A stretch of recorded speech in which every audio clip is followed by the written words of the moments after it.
وشيخ الإمام محمد نواوي بن عمر البنداني شيخنا بموضع المسلمي وشيخ زين المستعين وجميع مشايخ ومشايخ الرسول قدس الله سره ولهم الفاتحة. أعوذ بالله من الشيطان الرجيم. بسم الله الرحمن الرحيم. الحمد لله رب العالمين الرحمن الرحيم مالك يوم الدين إياك نعبد وإياك نستعين. Alhamdulillah hadratul muhtaramin, para alim, para satib, para sepuh yang sangat kami muliakan, hadirin, para jamaah, para bapak dan para ibu sekalian. Alhamdulillah malam hari ini kula panjenengan dipertemukan kembali oleh Allah, melanjutkan kajian kitab Lubatul Hadis karya atau yang disusun oleh Al-Imam Jalaluddin Abdul Rahman As-Suyuti, atau lebih kita kenal dengan Imam Suyuti, ulama yang memang ahli hadis dari Mesir, dan disyarah kitab itu oleh Syekh Nawawi Al-Bandani. Mudah-mudahan dalam kajian ini Allah menambahkan hidayah, taufik, ridho, rahmah untuk jadi ilmu yang manfaat, maslahah, barokah di dunia wal akhirah. Salawat serta salam semoga terlimpahkan pada junjungan kita Rasulullah Muhammad SAW, para sahabat, para keluarga, para dzurriyyah beliau. Mudah-mudahan kita bersama mendapat syafaat dari beliau di dunia ini dengan husnul khatimah, syafaat di akhirat bersama beliau di surga Allah Subhanahu wa ta'ala. Bismillahirrahmanirrahim. Qala al-muallif rahimahullah ta'ala nafa'ana bi ulumihi wa amadana fid dharain amin. Wa qala lan dawu sapa Kanjeng Nabi sallallahu alaihi wasallam, ma min abdin ora ana saking kawula yaqulu kang ngucap sapa abd la ilaha illallah Muhammadur Rasulullah, ing lafaz la ilaha illallah Muhammadur Rasulullah, illa qala angin dawuh sapa Allah Ta'ala ing dawuh sodako us temen us bener sapa abdi kawula ingsun, ana utawi ingsun iku Allah Gusti Allah, la ilaha illa ana, ora ana pangeran kang hak den sembah iku maujud angin ingsun, usyidukum nyeksekaken ingsun ing sira kabeh ya malaikatihi para malaikat ingsun, qad ghafartu temen wis ngapura ingsun lahu maring abdul ma ing barang ma ing dosa taqaddama kang dingin napa mamin dzambi sangi dosane abdul wa malan dosa ta'akhkhara kang akhir apa ma. Jadi hadis ini Rasulullah Sallallahu Alaihi Wasallam bersabda, hadirin, tidak seorang hamba pun, siapapun hamba Allah, laki-laki, perempuan, tua, muda, kecil, besar, umum, karena ini pakai isim nakirah. Siapapun hamba Allah, ma min abdin, yang mengucapkan kalimat la ilaha illallah Muhammadur Rasulullah, kecuali Allah menjawab, Pak. Jadi ketika kula panjenengan mengucapkan kalimat la ilaha illallah, la ilaha illallah, la ilaha illallah ditutup Muhammadur Rasulullah, niku dijawab karo Allah Subhanahu wa ta'ala. Setiap kata yang kita ucapkan dijawab oleh Allah Subhanahu wa ta'ala. Apa jawaban Allah? Shadaqa abdi, hambaku benar. Anallahu la ilaha illa ana. Memang aku, kata Allah, adalah Allah. Tiada Tuhan selain aku.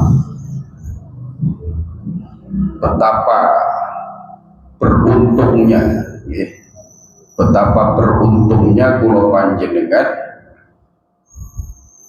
mendapat jawaban dari Sang Pencipta langit bumi hati. Mendapat jawaban dari Sang Pencipta surga dan neraka. Jadi begitu kula sampean zikir, Allah menjawab. Kula sampean zikir, Allah menjawab. Terjadi dialog hati. Hanya saja kula sampean boten sadar, kula sampean iki boten ngerti kalau setiap zikir kita ini dijawab oleh Allah Subhanahu wa taala. Ini cocok kalian Quran. Fadhkuruni azkurkum washkuruli wala takfurun. Berzikirlah kepadaku, sebutlah namaku, kata Allah.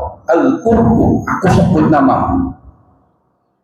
Sebutlah namaku, aku sebut namamu. Aku sebut namamu niki di beberapa tafsir ayat ini dikatakan, aku sebut namamu dengan rahmatku, aku sebut namamu dengan keberkahanku, aku sebut namamu dengan pahalaku. Makanya ibadah paling agung zikir. Wala dzikrullahi akbar. Zikir Allah itu sungguh sangat agung. Jenengan tinggali ibadah apapun, ibadah apapun di situ pasti ada zikir kepada Allah Subhanahu wa taala. Bahkan sholat kita, sholat niki ibadah yang menjadi tiangnya agama. As-sholatu imaduddin, itu ruhnya sholat zikir. Aqimis sholata li dzikri, tegakkan sholat untuk mengingatku.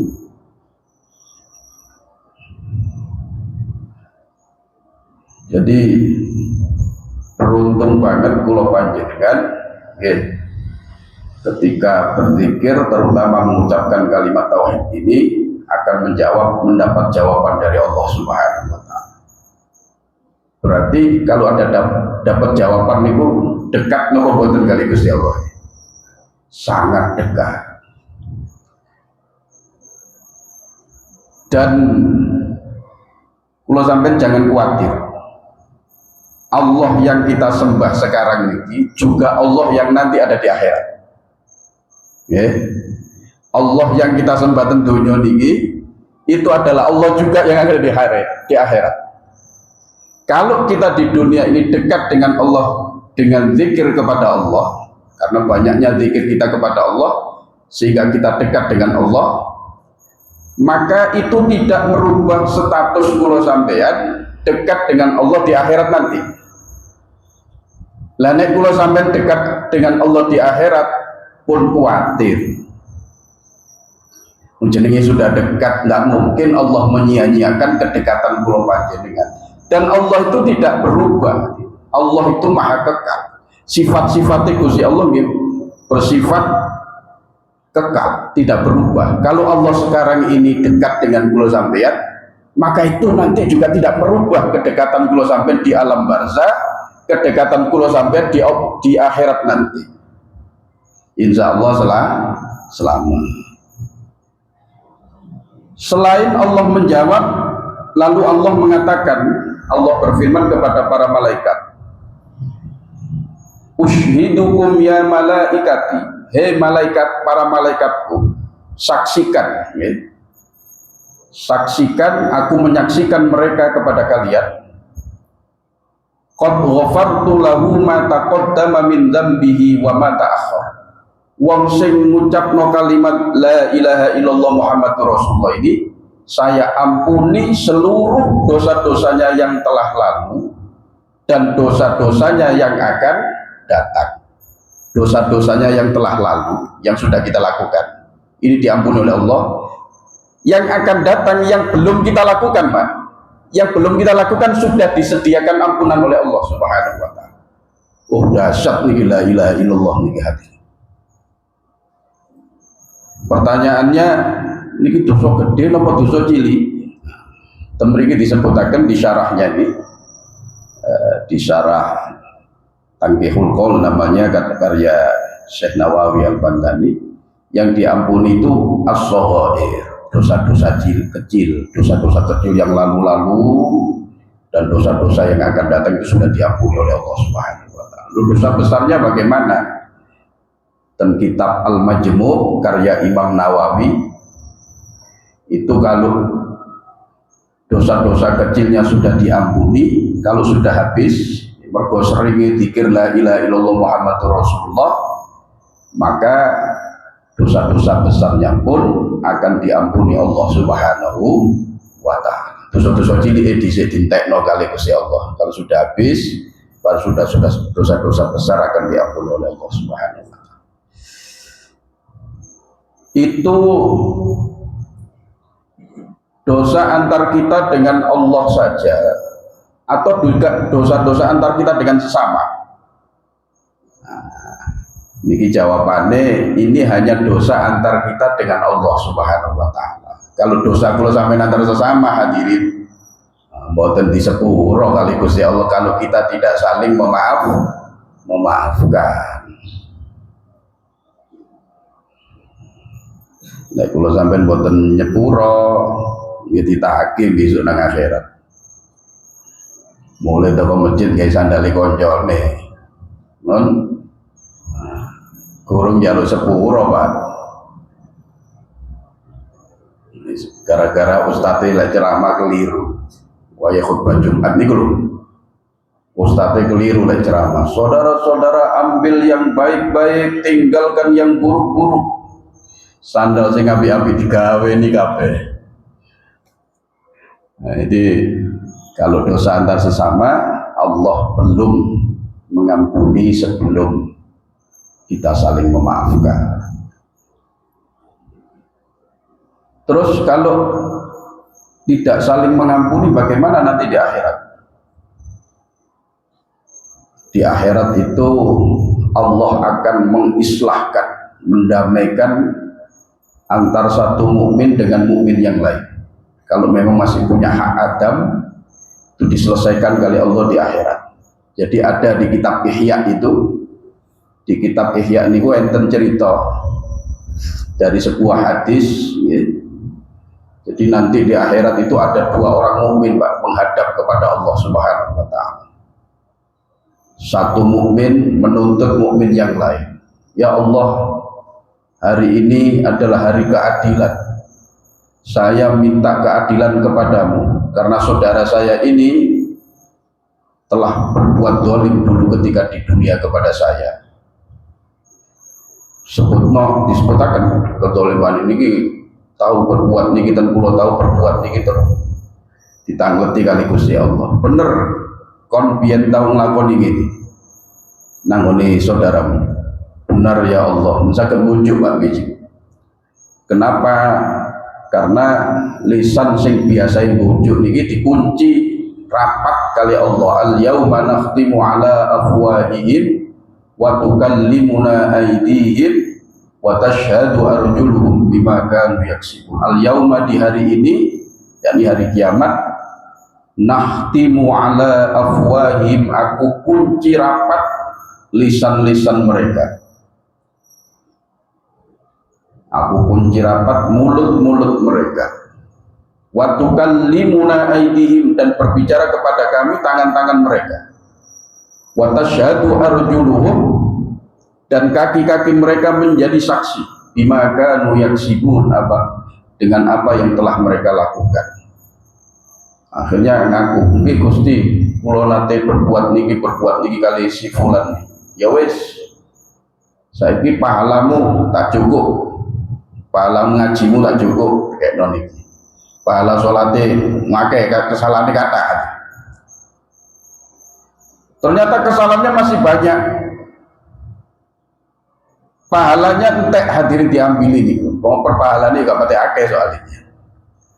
Biyen nang donya gak pate mempeng ibadah. Akhirnya karena dosa-dosanya masih ada, dosanya ini kesalahannya masih ada, dosanya yang didolimi diambil diberikan kepada si fulan itu. Jadi pahalanya habis, dosanya bertambah. Akhirnya kali Allah dingetenaken si fulan sing nuntut iki coba lihat ke atas, diperlihatkan kali Allah surga, Pak. Pintunya dari emas, berlapiskan intan permata, lantainya dari perak. Bertanya nih si fulan, ya Allah, ini surga milik siapa ya Allah? Milik siapa saja yang mau membelinya. Siapa yang mampu membeli ini ya Allah? Awakmu mampu saja nih yang membeli gedung yang indah ini. Dengan apa saya bisa membeli ini ya Allah? Harganya cuma satu. Kamu memaafkan saudara. Nggih pun kula sepuro lek ngoten saudara kula niki. Akhirnya ya wis lek ngono mlebu swarga tapi satu syarat. Napa syaratnya? Jangan kancamu iki. Kira-kira wong sida apa niki Pak kira-kira. Akhirnya dijak mlebu. Jadi orang mukmin itu nanti di akhirat, kalau di dunianya misalnya eker-ekeran, di sana pasti akan disatukan kali Allah Subhanahu wa Ta'ala, dan bersama-sama untuk masuk ke surga Allah Subhanahu wa Ta'ala. Wa qala lan dawu sapa Kanjeng Nabi sallallahu alaihi wasallam, man utawi sapane wong iku qala lamun ngucap sapa man la ilaha illallah ing kalimat la ilaha illallah kholison hale wong kang ikhlas atine, mukhlison tur hale wong kang ngikhlasaken. Maksudnya mengikhlaskan itu, kalau kholison mengucapkan itu semata-mata karena tidak ada tendensi lain kecuali mengharap ridho Allah. Mukhlison itu mampu menjaga dirinya dari hal-hal yang dilarang oleh Allah Subhanahu wa Ta'ala. Dakhalal jannata, maka dia akan masuk surga. Di orang yang mengucapkan kalimat la ilaha illallah di dunia ini, benar-benar dia mengucapkan semata-mata karena Allah, dia pasti akan masuk surga. Ya. Di hadis lain hadirin dikatakan yamutul mar'u ala ma'asha wa sayub'atsul mar'u ala ma mata. Orang itu meninggal tergantung kebiasaannya, Pak. Jenengan jenengan lek kesandung muni napa? Sampai lek mlaku nu kesandung muni napa? Inna lillahi wa inna ilaihi raji'un. Lek mlaku kepreset, ya Allah, kebentuk hati, astagfirullah, non kaget, subhanallah, untuk bayaran, alhamdulillah. Padahal kita tidak pernah memprogram. Kalau sampai kan bukan tahu memprogram. Aku golek tiba tak muni ya Allah. Lek kepreset aku tak muni innalillahi wa inna ilaihi raji'un. Aku golek kaget tak muni subhanallah. Tidak pernah kita programkan, tidak pernah kalau sampai rencanakan, tidak pernah. Tapi begitu kalau sampai kepreset spontan Pak muni ya Allah, astagfirullah, innalillahi wa inna ilaihi raji'un. Spontan. Padahal ini tidak pernah kita programkan, tapi bisa spontan begitu. Niku saat niki biyen kula sampean sik durung pate sapa masjid nggih. Durung pate seneng wiritan, durung pate sapa masjid, kesandung muni napa? Asem iku. Tiba dobol ngono. Nggih. Niki ngakoni kabeh niki. Lo kok bisa berubah? Ya, biyen ngoten kadang-kadang yang metu saka pincuan barang.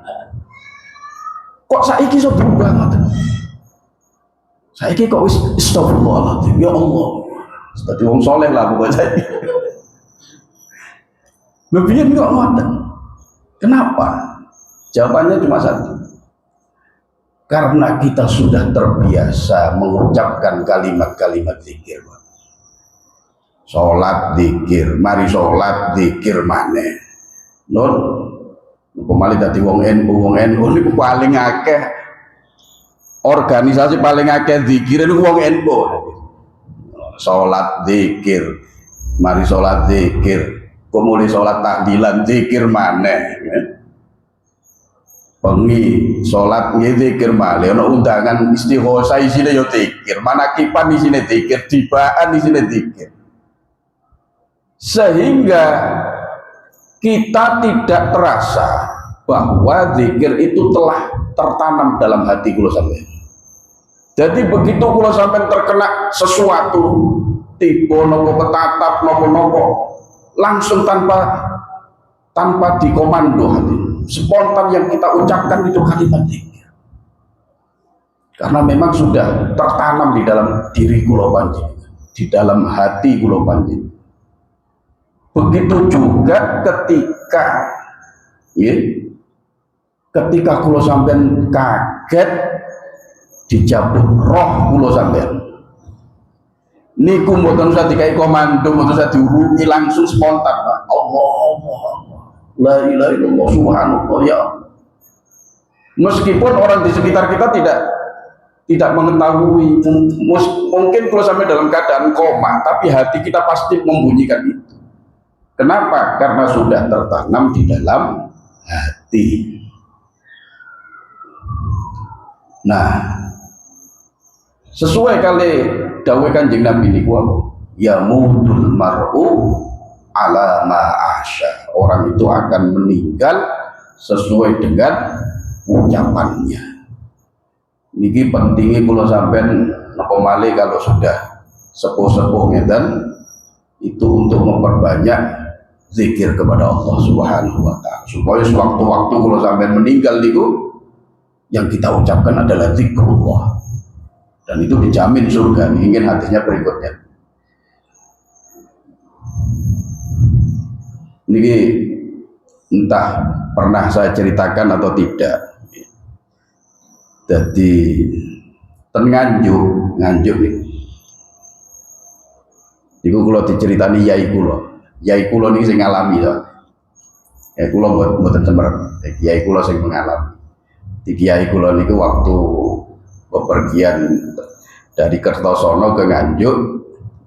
Lek rumiyin niku kan transportasinya numpak kol niku lho Pak, nggih. Kendaraan kol niku lho cari pun tempat enten. Ada kol kosong cuma supir sama kernet dicegat kali ya ini kok tinggal mandek. Sukomoro nganjuk sing kernet ini dicegat mboten gelem padahal kosong saja. Lan dilalai ada kol berikutnya sakjane rada penuh tapi dicegat mandek. Akhirnya yai numpak sing mburi. Lah ternyata nggih kersane Gusti Allah. Kol yang pertama niki ngebut selip hadir. Duko supire ngantuk, duko nopo, akhirnya nabrak jembatan. Nganjuk nih. Supire langsung meninggal. Begitu nabrak itu langsung meninggal. Langsung kernete niki sebelum meninggal niku muni Sukomoro nganjuk terus mati. Kenapa bisa seperti ini? Mergo sak zaman uripe niku sing paling akeh wiritane niku Sukomoro nganjuk.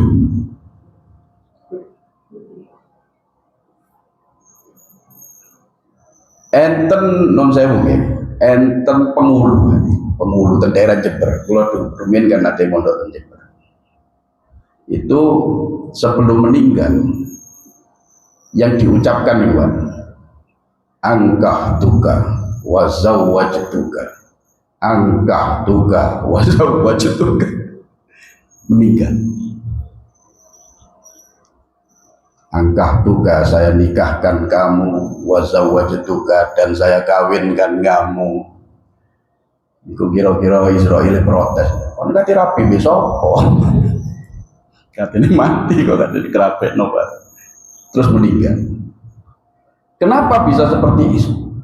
Karena ketika masa hidupnya kalimat yang paling kata yang diucapkan kalimat itu sesuai kali ini kok dawuh Kanjeng Nabi, yamutul mar'u ala ma'asya, wong iku mati apa jare kebiasaan. Kalau paling banyak dominan kalimat yang kita ucapkan itu zikir. Ini kayak niku kesandung mau pasti semuni zikir. Kalau dulu kita belum banyak berzikir, saya ucap kalimat-kalimat yang kurang kena niku wau. Begitu kesandung munine gini kuat. Saat ini kalau sampai kesandung kok bisa muni ngoten, insyaallah besok lek kaget dijabut nyawa ini kalimat zikir yang kita ucapkan. Dibuti husnul khotimah sedaya nggih. Ini terakhir ya hadis ini. Wa qala lan dawuh sapa Kanjeng Nabi sallallahu alaihi wasallam, man utawi sapane wong iku kana lamun ana apa awal kalami la ilaha illallah, siapa yang awal ucapannya, permulaan ucapannya la ilaha illallah. Kapan kita pertama kali mengucapkan? Kalau sampai mengeluarkan suara pertama kali kapan? Bangun tidur. Kalau sampai kok mari tangi turu langsung la ilaha illallah. Itulah ucapan kita pertama kali. Kalau Kanjeng Nabi, siapa yang ucapan pertama kalinya adalah la ilaha illallah wa akhiru kalamihi, dan akhir kalamnya, kalau tiap hari akhir kalamnya kita ya sebelum tidur. Sebelum tidur kita menyebut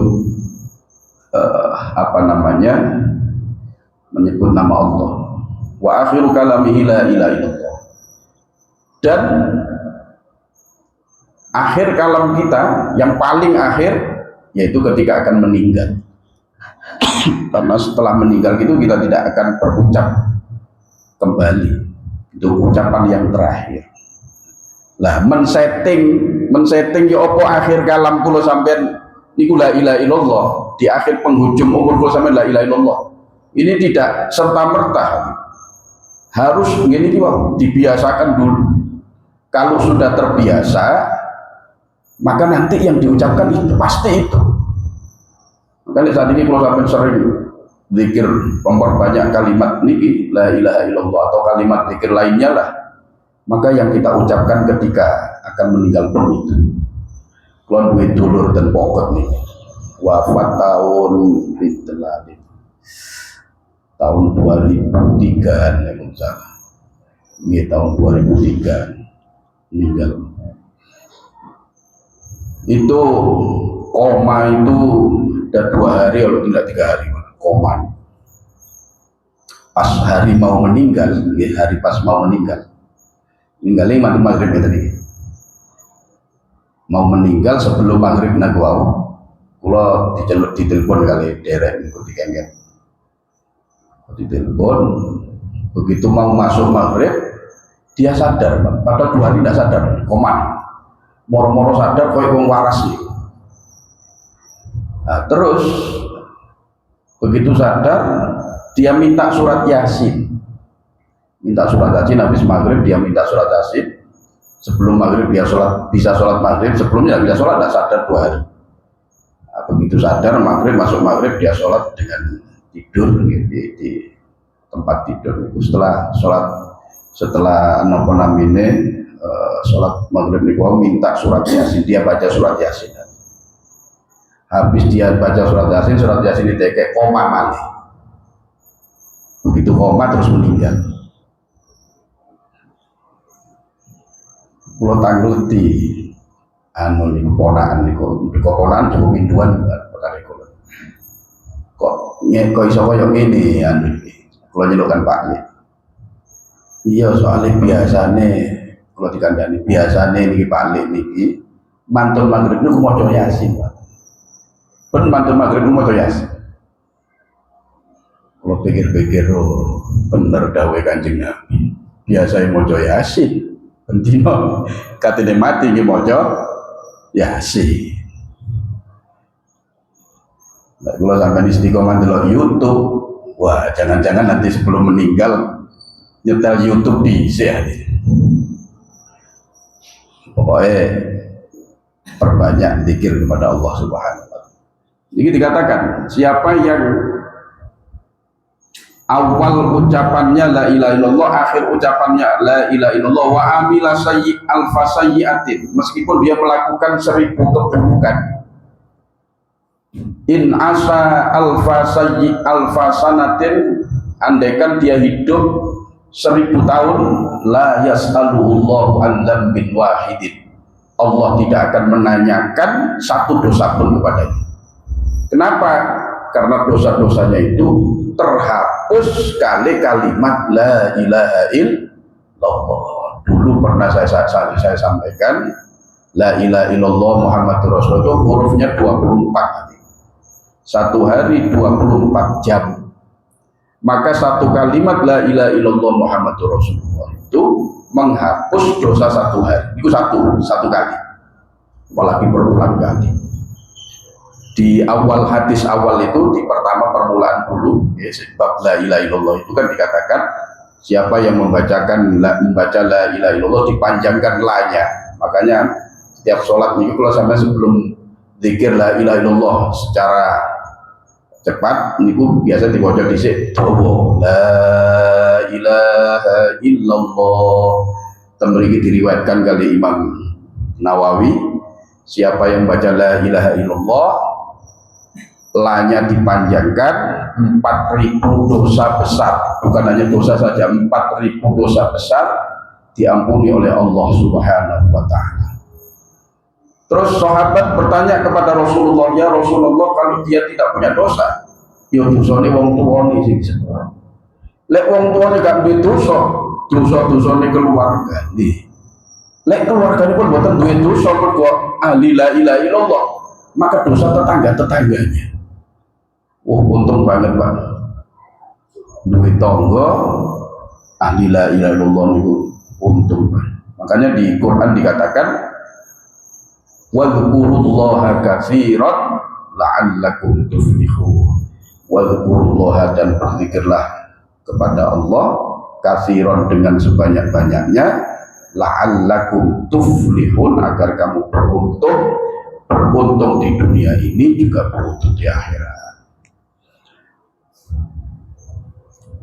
Niki mawon hadirin, monggo salajengipun tiada waktu 10 menit untuk tanya jawab.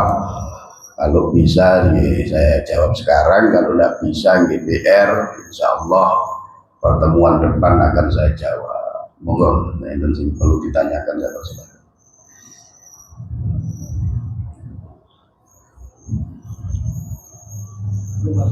Nggih, monggo. Sekarang kan zaman musim korban. Nggih, musim korban itu kan biasanya kan tabungan. Nggih. Kan kalau korban itu, kalau dia itu kan jadi korban wajib kan. Biasanya kalau nazar, bukan niat, nazar. Kalau nazar jadi korban wajib. Kan biasanya begini. Sekarang kan arisan. Sekarang saya nggak bisa ikut. Tahun depan saya ikut arisan, mau korban. Itu apa wajib apa gimana? Kalau sekedar niat saja, sekedar niat saja, tidak sampai atau diucapkan tapi tidak iltizam, tidak memantapkan, itu tidak menjadi kurban wajib, menjadi kurban sunnah siap. Tapi lek jenengan iltizam koyo yang nazar niku, aku golek arisanku metu tak kurban. Sekarang kan begini kan, banyak korban sistem arisan. Semerap. Sekarang kan saya nggak bisa ikut. Tahun depan saya ikut arisan. Arisan Saya buat korban kan itu kan niat itu sudah niat. Nah, niat itu tidak menjadikan korban wajib. Yang menjadikan korban wajib itu kalau nadar. Itu kan tidak mengandung nadar itu yang saya tahun depan. Oh tidak mengandung nadar. Tidak, itu pernah dibasuh masail kan. Jadi dulu ada pernah basuh masail, tingkat Jawa Timur.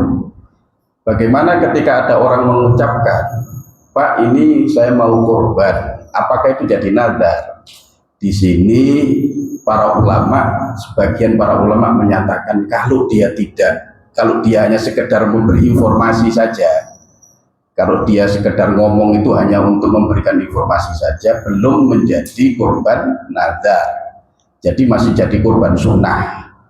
Tapi kalau dia ngomong itu sambil memantapkan, Pak ini korban saya, niatnya itu iltizam, kalau bahasa Arabnya iltizam, memantapkan bahwa seakan-akan dia mengucapkan seperti ketika nazar itu memantapkan diri, maka itu menjadi nazar. Kalau jadi nazar, maka dirinya dan keluarganya tidak boleh mengkonsumsi korban itu kalau jadi nazar. Tapi kalau dia hanya sekedar mengucapkan, atau dia mengucapkan itu tidak tahu apakah ini termasuk iltizam atau tidak, hanya sekedar mengucapkan saja, sebagian para ulama, meskipun ada sebagian yang menyatakan itu menjadi nazar, sebagian para ulama itu menyatakan belum menjadi korban nazar. Kalau belum menjadi korban nazar, berarti tidak menjadi korban wajib. Kalau tidak menjadi korban wajib, dia boleh makan, keluarganya juga boleh makan, pokok boten oleh lebih dari 1/3. Bagian yang korban itu kan 1/3, yang 2/3 harus disedekahkan. Jadi kalau sekedar niat tidak menjadi nazar. Tapi kalau iltizam tadi itu sampai mengatakan tadi, ini pokoknya tahun ngarep ini aku korban lah, nih ikut jadi korban. Oh, itu namanya iltizam. Kalau niat saja tidak. Saya tahun depan mau ikut arisan. Nggih. Ya, nggih. Saya lah ya, mengucapkan seperti itu ulama ada sebagian yang mengatakan itu belum nazar kalau dia belum iltizam. Iltizam itu memantapkan. Lain jenengan memantapkan ini pokoknya saya ikut korban tahun depan. Memantapkannya jadi apa namanya? Jadi korban nazar. Kalau jadi korban nazar gini, konsekuensinya tidak boleh makan keluarganya, dirinya. Tapi kalau jenengan muni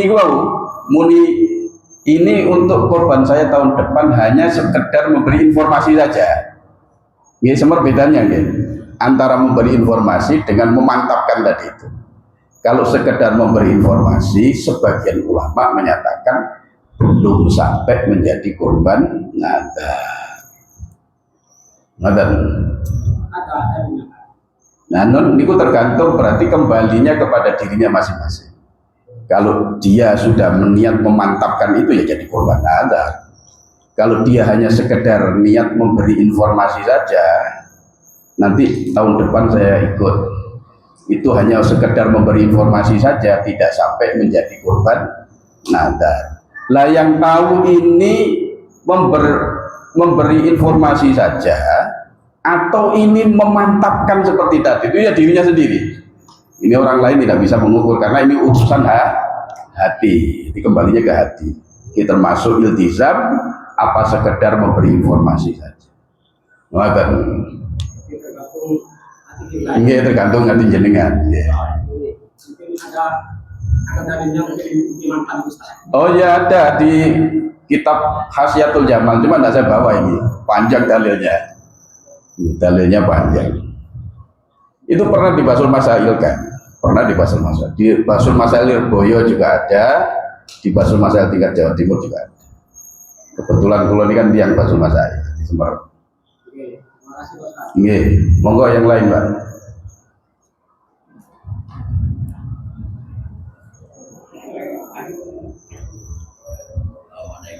Waalaikumsalam. Masalah aurat itu, kalau dilihat dari depan di belakang, depan belakang atas.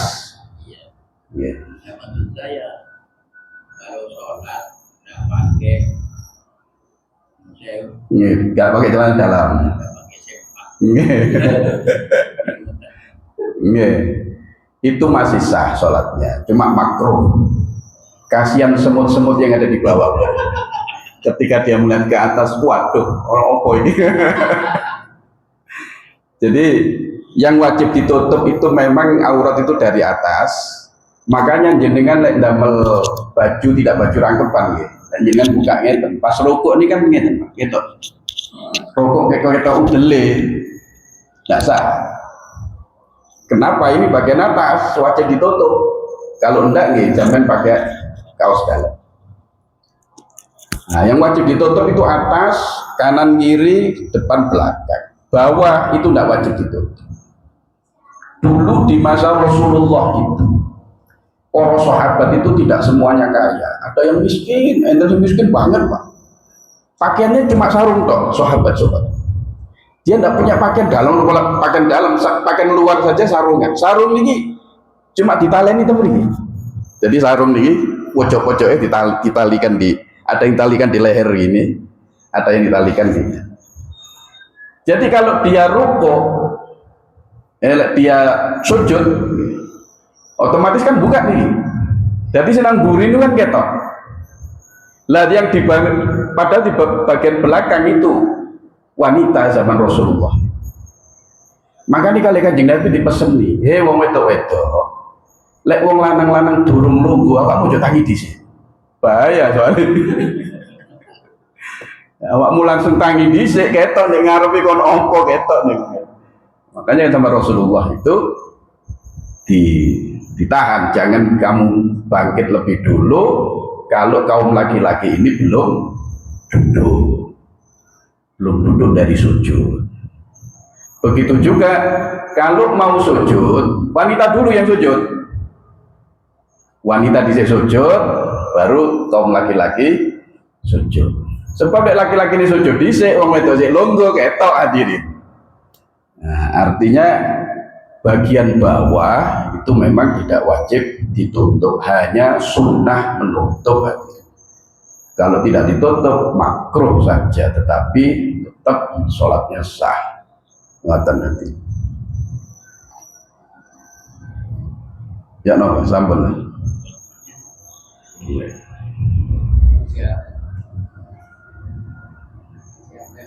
Oh, masih ada? Nggih, monggo. Misalnya abang, sekarang kan biasanya abang mekar gitu. Ya no, Bang. Sekarang kan ujungnya abang mekar gitu. Oh, bang gitu kan? Oh, bang. Kalau Abang mekar sekarang bang bukan dia no, betul-betul paham. Bang cicilan ya no.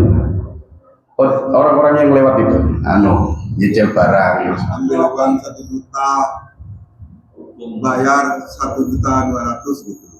Oh, nggih lek niku mboten oleh niku bang cicilan niku jenengan utang 1.000 1 juta, bayarnya lebih, itu rentenir kalau itu Pak. Kalau di bank-bank yang konvensional itu yang ada itu ulama hilaf. Kan di bank kan itu banyak transaksi kan, mudharabah, transaksi macam-macam itu ulama hilaf. Memang ada yang membolehkan, ada yang tidak membolehkan. Tapi kalau bank-bank manual itu orang-orang yang datang tangi kalau sampean bayar itu niku dari sisi transaksinya sudah masuk bagian dari riba, niku sudah rentenir. Ngana akan arto niku mboten asal. Mboten sampun nggih. Disambung malih pertemuan yang akan sebelum sholat itu ada sholat lain nggak? ada, qobliyahnya ada. Qobliyah itu semua ada. Qobliyah Maghrib. selain qobliyah. Selain qobliyah bisa sholat tahiyatul masjid, sholat taubat juga boleh. Sesudah ada nanti sebelum maghrib. Sesudah dia, jenengan sholat sunnah apapun boleh. Lah maghrib sendiri ada qobliyahnya. Iya. Sebelum sholat maghrib. Enggak. Sesudah dan Sebelum maghrib. sebelum maghrib itu ada qobliyah maghrib. Iya, selain qobliyah. Oh, selain qobliyah. Selain qobliyah yang memang dikhususkan tidak ada. Tapi misalnya jenengan kepingin sholat tobat, sholat sunnah mutlak gitu loh, tobat nopo hajat boleh. Cuman secara khusus tidak ada memang. Dalil secara khusus tidak ada selain qobliyah maghrib. Setahu saya gini Kak, sholat sunnah bukan qobliyah. Oh, makro. Tidak ada, saya tidak pernah dengar. Sebelum maghrib kan nggak ada sholat sunnah sebelum. Nah, memang secara khusus tidak ada. Tetapi umpama kita sholat sunnah taubat misalnya, itu diperbolehkan. Bukan waktu yang dilarang itu untuk sholat sunnah. Bukannya sebelum maghrib itu makruh kalau sholat sunnah. Sebelum maghrib. Sebelumnya dan marinya Oleh marinya ada tidak ada larangan. Ya bukan makruh apa gimana Kak? Loh lah ya, sebelum maghrib itu kalau secara khusus yang ada hanya qobliyah maghrib, itu dalilnya jelas. Tapi kalau sholat-sholat yang lain tidak ada dalil khusus. Tetapi kalau dilakukan boleh, misalnya sholat sunnah mutlak, sholat sunnah taubat atau tahiyatul masjid dengan masuk itu boleh. Sholat sunnah wudu itu boleh. Tidak ada larangan setelah adzan maghrib itu tidak ada larangan. Kalau sebelum sholat maghrib ada larangan. Sebelum sholat maghrib itu kecuali sholat yang punya sebab, misalnya masuk ke masjid, meskipun sebelum adzan maghrib, sholat sunnah tahiyatul masjid itu boleh karena ada sebabnya. Paham ya? A'udzubillahi minasyaitonir rajim. Bismillahirrahmanirrahim. Allahumma shalli wa sallim ala sayyidina Muhammad. Allahumma anfa'na bima 'allamtana wa 'allimna ma yanfa'una barik lana ma 'allamtana wa 'allimna ma yubaarikuna fid dunya wa rabbana atina fid dunya hasanah wa fil akhirati hasanah wa qina adzabannar. Sallallahu alaihi wasallam. Alhamdulillah rabbil alamin. Fatihah. A'udzubillahi minasyaitonir. Demikian hadirin, demikian lagu ini ngapunten. Assalamualaikum warahmatullahi wabarakatuh.